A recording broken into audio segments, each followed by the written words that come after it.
The college backyard was inoculated with people. It was to celebrate the hard work of final year students. Everyone carried a cheerful smile on their face, but Jeanette Rose, a girl with green eyes and brown hair, carried a scowl on her face and kept glaring at the entrance. Jeanette Rose. The speaker called, but her eyes were more on the gate than to collect her trophy and the certificate. What can be more important than her attending graduation? She wondered. Go, Jeanette. I don't think they'll come now. Her best friend Anastasia brought her out of her thoughts. Go, my parents are like yours. Her parents Paul and Scarlett nodded. She collected her certificate with tears of disappointment. It'd have been the most happiest day of her life. She, along with her mother, Glenda Cameron, dreamed of this day together. Everyone clapped, which made her heart clenched. Maybe her parents were in grave danger. She just wanted to run back to her house, but she couldn't. The day dragged on with clicking selfies and photographs, because her friends believe that take a picture it lasts longer, but even a picture doesn't prevail till eternity. She sighed and asked her friend to leave. After half an hour she reached to her house, finding an expensive black SUV standing there. Is this a reason? From the absence of her foster parents from her graduation, she decided to irritate the guests, cause of whom her parents were unable to attend her graduation. Hanging her coat and hat on the stand, she decided to barge in the drawing room, but halted hearing the voice of her father. It's like yesterday's, when you left little Jane in my arms.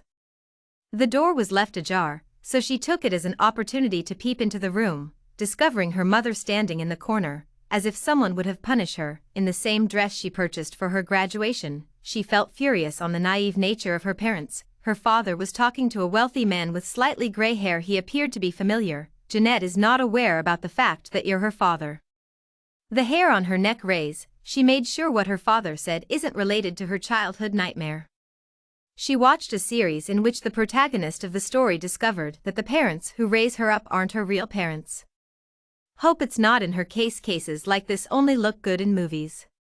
And now, hearing the name Stark, she discovered that the man is Robert Stark, the famous billionaire, who is father of Aram and Henry Stark, and uncle of Eric Stark, who are famous for being spoilt, and Robert Stark is famous for his reputation for showing innumerable love to them. Yeah, I'm here to take her with me, the old man whispered. Her mom and dad grasped, and her mom started crying. What's this happening? Gathering courage, she entered the room. Amassing spotlight of the three people is she, the old man asked, and her dad nodded. My daughter, he finished his clause.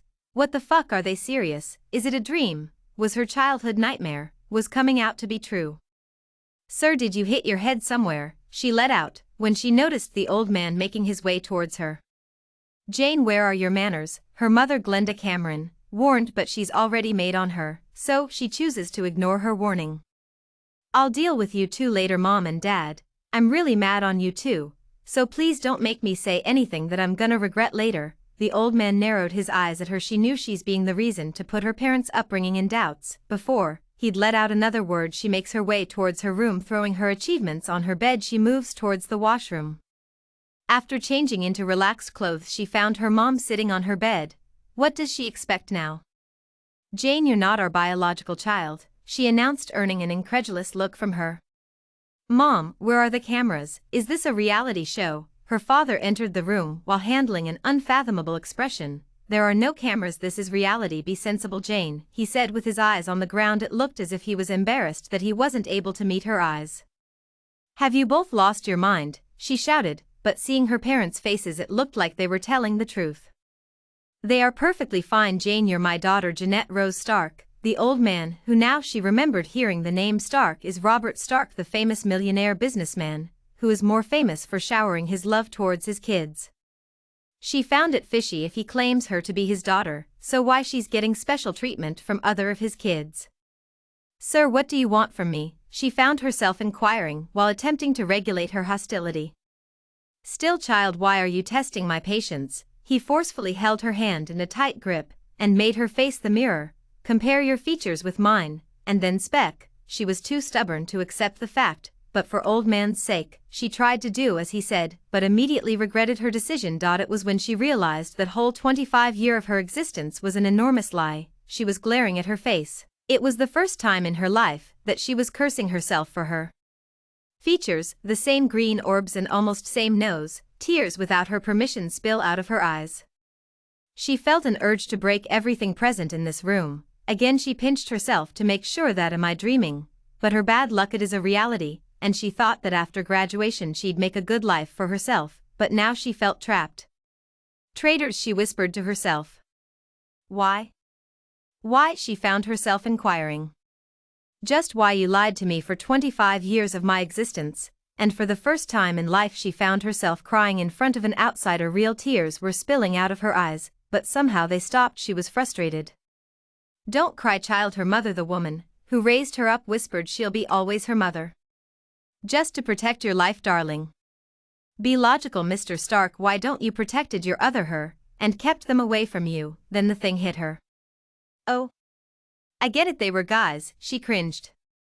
No, he attempted to defend himself. Regardless, she was 100% sure of her assumptions. I loathed people with this sort of reasoning. You understand, Mr. Stark? She gave him a disapproving look and continued. So let's come to the point. Why, after 25 big years, why you require me all of a sudden? Seeing your stubbornness, I assume you do not need an explanation. The man spoke. If he'd have tried to defend himself, she'd have accepted his apology, but now she substantiated her hypotheses valid. Your mother, my wife Julia, needs you, my child. Even she has a biological mother too. What kind of mother is she? Why me so-called mother needs me? She found herself inquiring. See, Jeanette, it isn't her mistake. Please don't bring her in this. She wanted to strike everything that was existing in her room to let out her frustration. I can't help you with it, plus I'm about to accomplish what I've dreamt of, and now I don't have to live on someone's money. She stated she was about to get a job as an interior designer in a prestigious company. It was her dream to be financially independent. You and your brother were able to achieve all this because of the money I deposited in your father's Mr. Cameron account, he let out while toying with the trophy.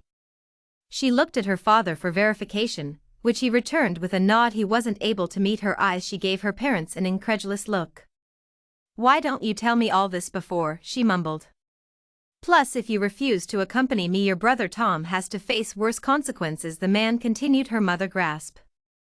As you said, don't bring your wife. Why my brother? He works in my company. I can fire him by making few phone calls, he said while sliding out a phone from his pocket. Okay, she found herself saying she loves her brother very much. He raised his eyebrow. Are you sure? Yes, her parents gave her a proud smile. Within seconds her belongings, which just include her clothes, were being kept in his silk black SUV. The devil didn't allow her to keep her degree, award including phone. She'll show him what Jeanette Rose is, she promised herself. She hugged her mother, Mrs. Cameron, who was crying. I'll return, Mom, and we'll fulfill the dreams what we have dreamed together. Don't forget, you'll always be our daughter, her father whispered and kissed on her temple.